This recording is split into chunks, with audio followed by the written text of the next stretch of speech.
Wish I could see all the Selassie.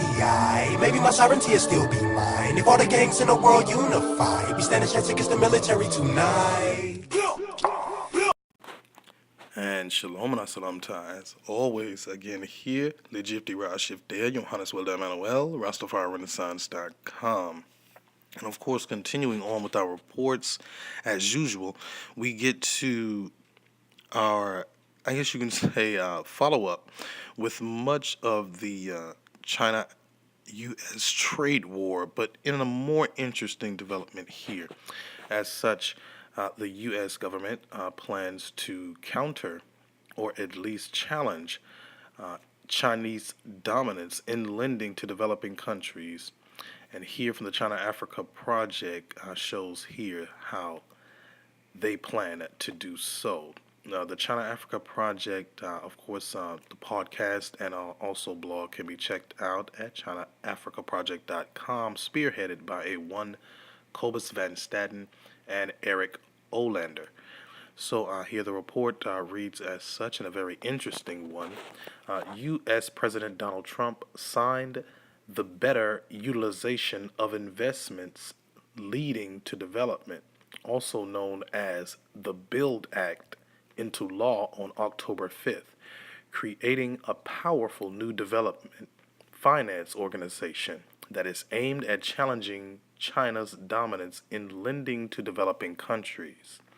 The law combines two existing organizations, the United States Overseas Private Investment Corporation, or OPIC, and USAID's Development Credit Authority, to form a new entity called the International Development Finance Corporation, or the IDFC, with $60 billion in its coffers, and $60 billion being a very, very pungent number, very comparative to the $60 billion that was lent, of course, by the Chinese government to the African continent alone in totality from the FOCAC summit just last month. So a lot of counter offers here being put on the table.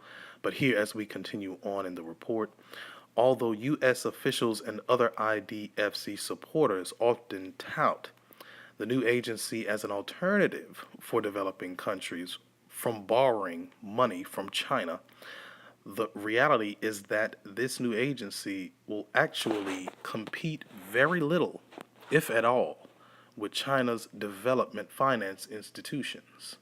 The U.S. and Chinese approach to development finance will differ in three critical ways. One, whereas China prefers to lend to governments, the IDFC will only provide funds for companies and other private sector entities. Two, Chinese funding is often used to underwrite large infrastructure projects, but the IDFC loans will instead focus on providing capital for businesses.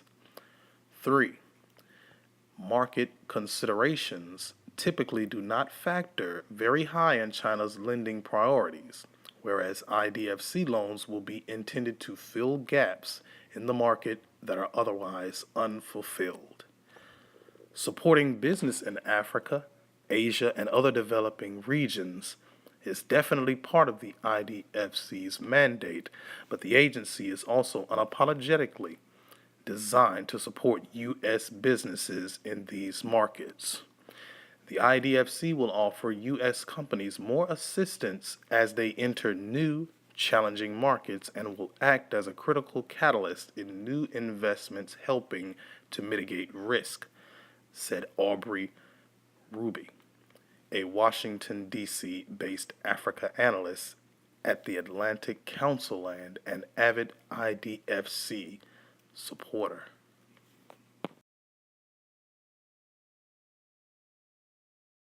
Wish I could see all the Selassie. Maybe my sovereignty will still be mine. If all the gangs in the world unify, be standing chance against the military tonight.